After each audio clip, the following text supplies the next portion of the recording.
Good afternoon and welcome to the Public Services Committee meeting. The meeting will start in 60 seconds. Kenny?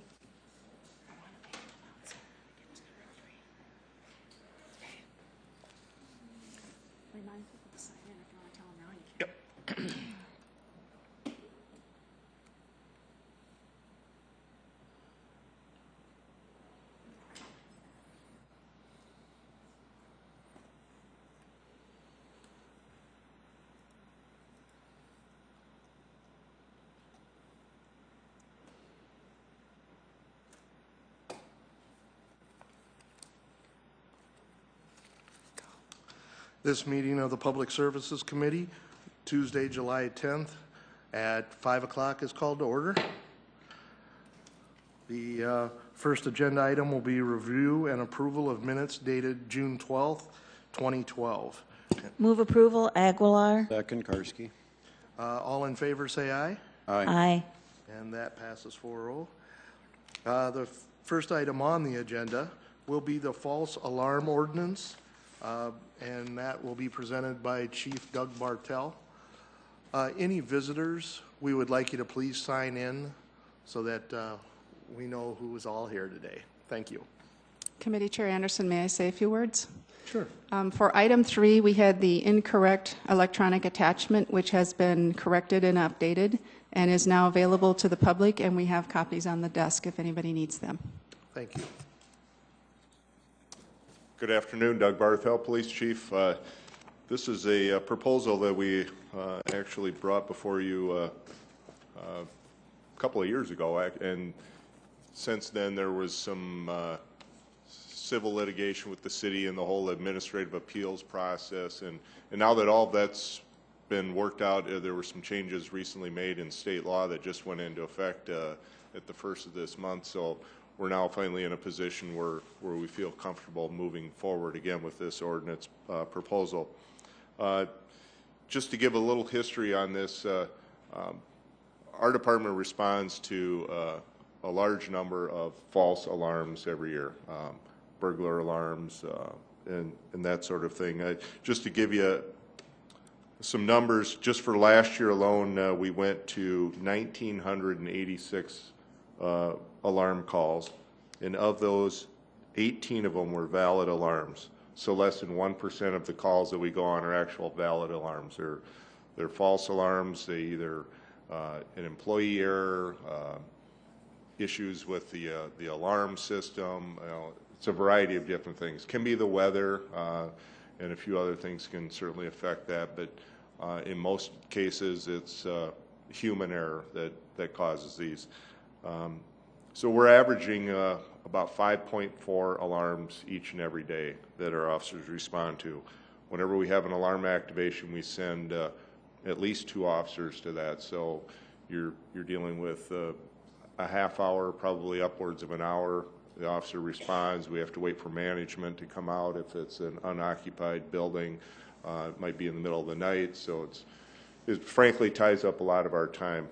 So far this year, as of last week, we are up to just a little over 1,000 activations. 15 of those have been valid, so about 1.5%. So it's still nowhere near the number of alarms that we're seeing. In addition to that, we also have one of our crime prevention officers that monitors these alarm activations every day and spends upwards of 4 hours, sometimes a day, going through them and looking for the repeat alarms, and we reach out to these businesses and residents and try and work with them to find ways where we can try and reduce the number of false alarms that we go on. But I'll be honest with you, there isn't any teeth in that right now, so there isn't a lot of incentive sometimes for businesses and homeowners to try and correct the problem. And so what we're proposing with this ordinance is we aren't looking to try and see how many people we can fine and how much money we can collect. We just frankly want to reduce the number of alarms. And I think you'll find if you go around the country that our city is probably in the minority of the cities that don't have something like this in place. Matter of fact, there's already several cities in South Dakota that have something similar to this. The proposed ordinance will require a view of alarm companies and would also require them to meet certain standards. We've had instances in the past, and that kind of precipitated some of this as well a couple of years ago, where we get some of these fly-by-night organizations that come into town, go door to door, and sell shoddy alarm systems and have no warranty, or they don't back them up and that sort of thing. So when we initially proposed this, we had met with a lot of different alarm companies, and frankly, a lot of them have said we were wondering when you were finally going to do something like this. So they've been supportive of it, even though it's going to require a little extra work on their part and some registration fees. But in their mind, it's a small price to pay to help keep some of the less than reputable companies out of town. With this ordinance proposal, there's actually some civil penalties that are associated with it. And the ordinance is very lengthy. I don't plan to go through this thing word by word, so I'm just going to give you kind of a couple of the highlights of it. Basically, the alarm monitoring company would get an initial application for a permit. They'd pay $75 for that, and then every year after that, it'd be a $35 fee for them to renew it. When we had initially proposed this a couple of years ago, we had talked about also charging the alarm user a fee, and we have since discarded that. We're not going to go with anything like that. We're going to just administer everything in-house. We had talked about maybe using a third party to do some of that, but frankly, I struggle with charging a homeowner who may have an alarm in their home that they've had for 20 years. It's never ever gone off, and the police have never responded, and now to all of a sudden start charging them a yearly fee doesn't make a lot of sense, and I'm sure they wouldn't like it as well. So we're going to go in a different direction with that, and so we'll just have that small fee for the alarm companies, and then there's a civil penalty for alarm activations, and the way this is proposed, within a 12-month period. For your first alarm activation, there is no penalty. For your second alarm, it would be a $50 civil penalty. The third alarm would be $100, and your fourth or subsequent one would be $200. Now, there are provisions in there where you can attend some training, a class that we can put on, or where you can basically erase one of those. You can also work with us if there were weather issues, different things like that. Again, we're not out to be sticklers about this, but there are provisions in there to take care of some of those things that they can't necessarily control themselves. One of the things that it also requires, and we've found in the middle of the night where we might have an alarm, where we get the owner or the manager, whoever, and frankly, they don't want to respond. They don't want to get up in the middle of the night and won't come out. This requires them to respond in a timely manner. Also requires them to have at least a couple of names that can be contacted that we can use to come out and respond, because if they don't want to get out of bed and respond to it, we really don't want to be there either. So we're just trying to reduce that, and I think most people would agree that our officers have better things to do than to have to respond to all these. So in looking at other cities that have proposal or have similar ordinances, they see their number of alarm calls go down significantly. So just by providing a little monetary incentive, we're hopeful that we can do that. We did just a little comparison, if you're curious, for other cities. Currently, Omaha has a similar type ordinance, and with them, the alarm monitoring company pays $100, then $50 a year. Each residence pays $25 a year. Each business $40, and again, we won't have either of those. For them, their first three penalty or activations are free. The first or from 4 to 8, it's $100. 9 or more, $250. Lincoln, they also charge for residential and commercial permits, and they have from $100 to $250, depending on the number of activations. Sioux City, same thing. They also charge permits for others. Rapid City, they charge the alarm monitoring company $185 for the first year and then $135 after that. The first 3 violations are free and the 4th and more are $50. So it's kind of all over the board.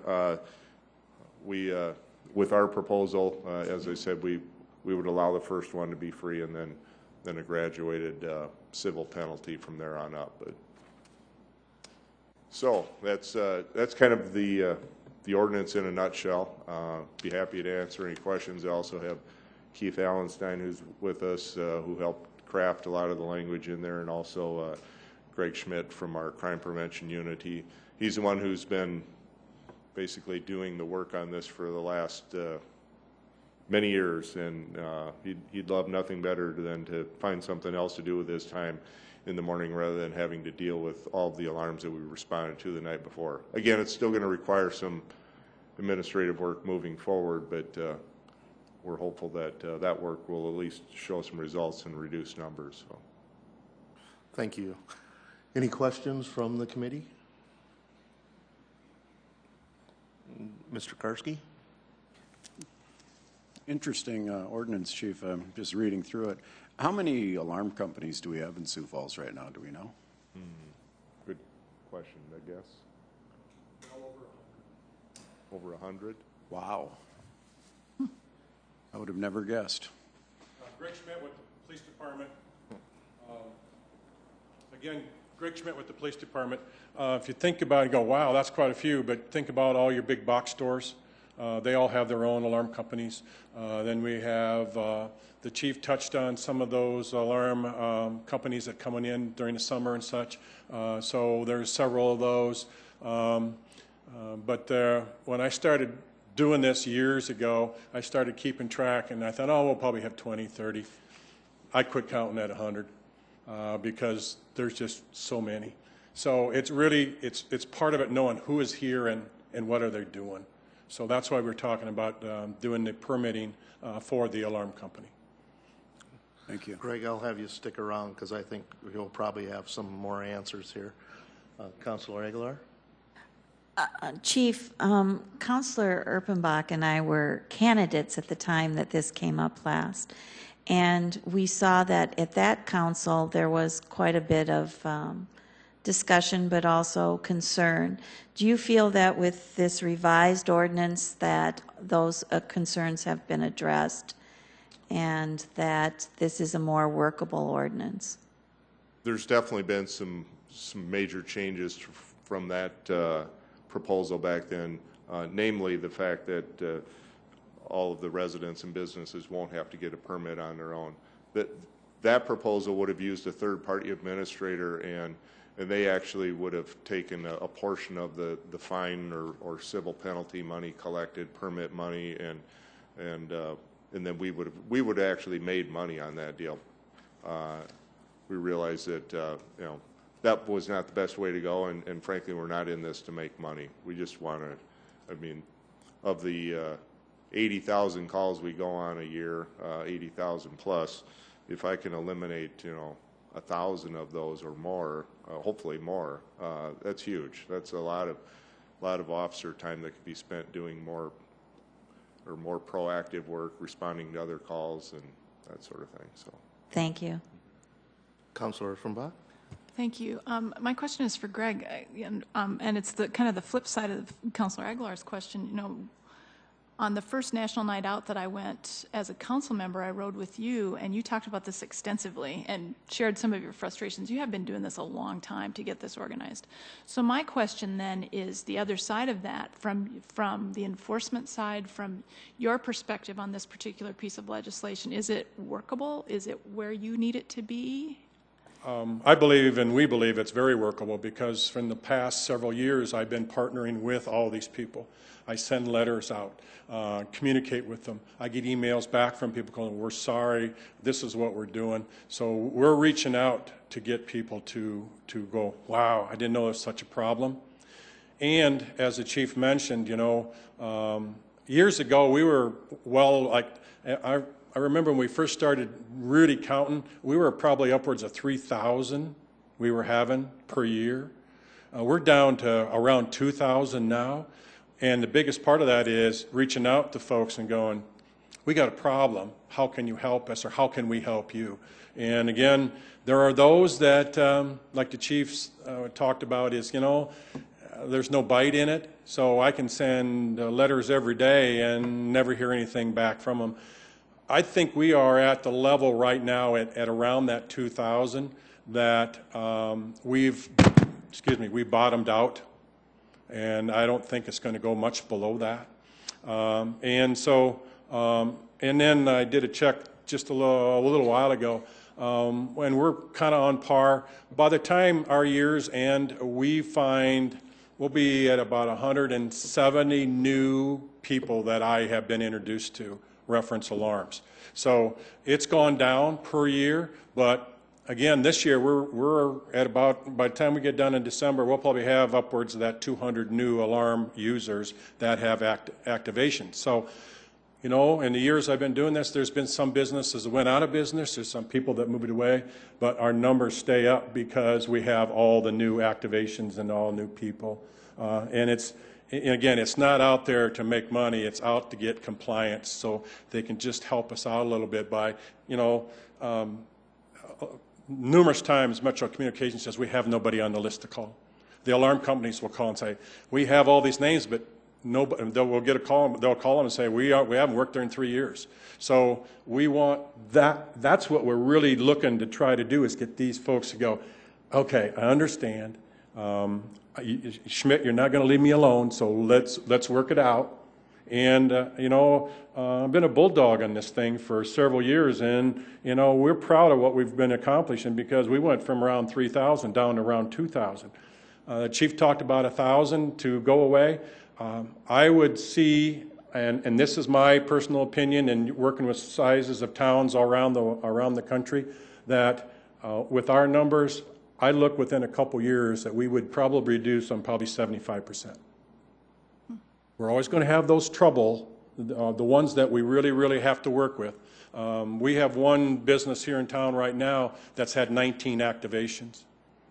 And I've wrote letters, and I write a letter after the first activation. So this business has got 18 letters from me, and I don't seem to get anything to accomplish. Even talking about criminal violations, when I sent the second to the last letter out, basically said, we're getting dangerously close to doing a criminal violation.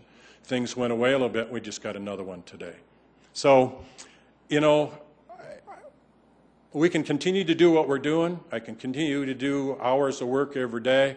And when I leave, somebody else is going to need to do it. But the thing about it is it's time for us to have something that we can go, we need to have this done. And this is what could happen. This is the consequence if it doesn't happen. So, questions? Councilman Karski? I'll kind of preface this by saying I do have an alarm system in my business, and we did have one false alarm where, it was training on my part, and we fixed that problem, and I believe most of these problems can be fixed through training. Two questions, basically, and you kind of answered it a little bit when you say one business had 19. That's terrible. How many do we know out of the 98 to 99% that are false alarms are third and fourth and more? Do we know? I didn't have time to do that. I have file cabinets full of folders, and I've been doing that that way so I can be able to monitor and record.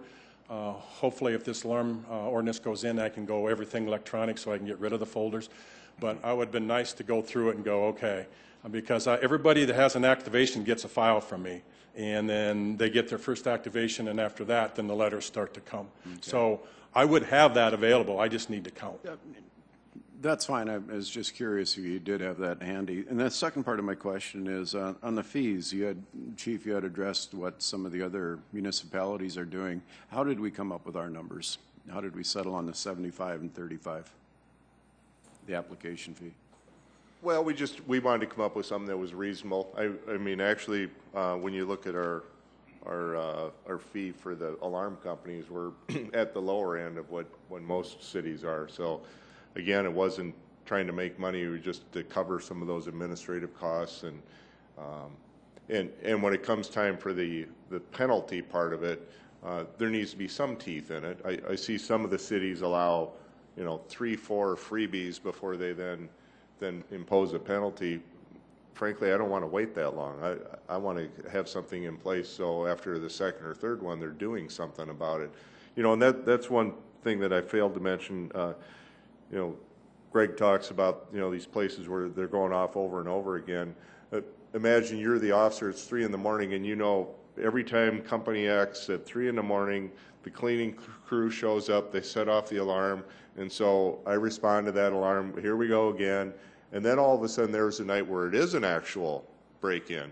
Well, you're already walking into this with your guard down a little bit, and so for the safety of the officers, just looking at alarms in general, they know a burglar alarm, their odds are 99% that it's going to be a false alarm.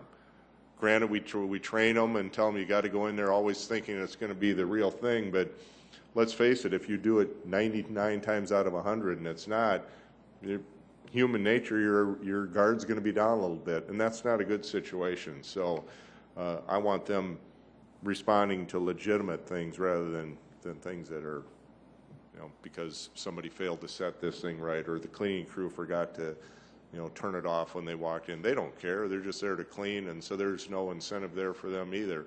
But if I'm the business owner and I know every time they come in and clean, they set it off and I get fined, I bet you I'll do some things to make sure that doesn't happen again. So, Councilor Herfenbach? Well, Mr. Chair, I was just going to reiterate something that Greg said, and then the chief added to that in terms of the safety of the officers. I hadn't thought of that. It's not just human nature, but it is training.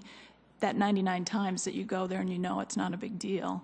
That's training them to understand that it's not a big deal. But the piece of it for me was, even just the one, and we're picking on the one company that has had 19 false alarms, but 19 false alarms times 2 officers every time, times 2 hours, times how much is that in terms of salary? How much is that in terms of, they're not out on the street protecting the other folks in town. And so this has been a real critical piece of legislation. I'm just really glad to see it coming to us in its final form now.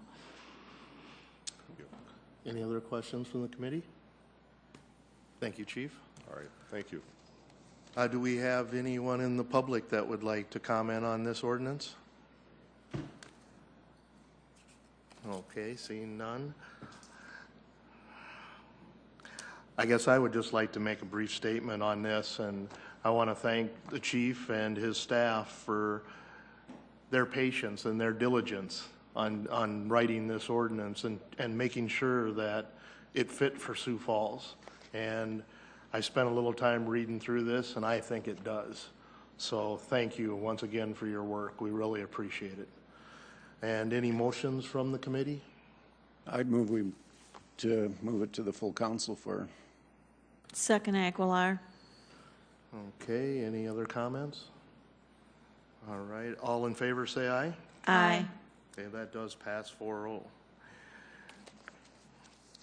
Next on the agenda, we have the distracted driving ordinance, and I believe Mr. Lauer may have a statement for us if he would like to.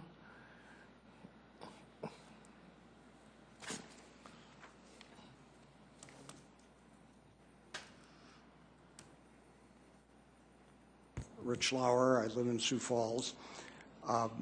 I've been absent, and I should have been absent more because you have, in my opinion, made great progress. Mr. David was kind enough to share with me the proposed ordinance that you're considering, and I thank you for the work that you've done, and on behalf of the group that you're loosely familiar with, that the organizations in the community that are supporting this effort, we appreciate the speed and the efficiency with which this project has moved forward, and thank you for considering it. Thank you, sir. Any questions for Mr. Lauer? Thank you very much, sir. I'm not sure who to ask, if it's Michelle or Sue to continue. Well, as was requested by the committee, Michelle and I met with legislative operations Jim David, and we have come up with one proposed ordinance, and what we are looking at is to ban texting while driving and making it a primary offense, in short.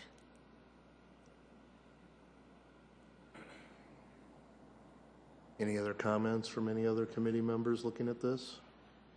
I guess I would just echo what Mr. Lauer said. This has been something that, I look at this really as a threshold piece of legislation. It's something that we really want the state of South Dakota to consider. That was one of the things that Mr. Lauer said to us early on was, everyone around us is doing this, and it's crazy that we're not. And I think it's important for us to understand that it really is a texting ban, and that is a primary offense, that you can get a ticket simply for texting. You don't have to have a light out or anything else. It is a texting ban, and it covers all drivers in all areas of the city within the city limits. I think it's a good place to start, and I would encourage then the state legislature to take it on as well, make it statewide, and to consider a complete handheld ban at some point. Any other comments? Mr. Karski? You must have read my mind. You said this, you're looking as a precursor to a complete use on handheld electronic devices? I personally, Counselor, if I might, Mr. Chair, I personally would advocate for a complete ban of any handheld item while driving in the state of South Dakota. I believe that's the right thing to do, but I think this is a great start, and it's a great way for Sioux Falls to show leadership in the state. Small step. Small step. Okay, thank you. Well, and we have heard that there is potential legislation that will come out of the study group. However, that singles out teenagers, and we feel that this problem does go beyond just that age group. And so I find that this is, I would agree, a very good start, and takes a leadership role within the state of South Dakota. Well, to comment on this too, is since Mr. Lauer and his group brought this to me, and the first time I met you, sir, I've caught myself. And not only have I caught myself, but every day I've seen multiple examples of people distracted driving, texting while driving, not paying attention, and it's something that seems to be growing. Not that I'm looking for these examples, they're just happening. And I think that we've waited long enough for the state to do something on this, and I think someone has to lead. And I do agree with both Councilman Aguilar and Urfenbach on this, is that somebody has to lead. Somebody has to give the state an example to go on. And I think this is a good first step. So do we have a motion on this? I would move that we bring this forward to the council. Second, Urfenbach. With that being said, do we have any other discussion that we would like? Any other public discussion from the public? Any input? Okay, with that, all in favor, say aye. Aye. Aye. Okay, that passes 4-0 also. Next would be open discussion. Do we have any items for open discussion? It appears not. With that, then, I will adjourn this meeting.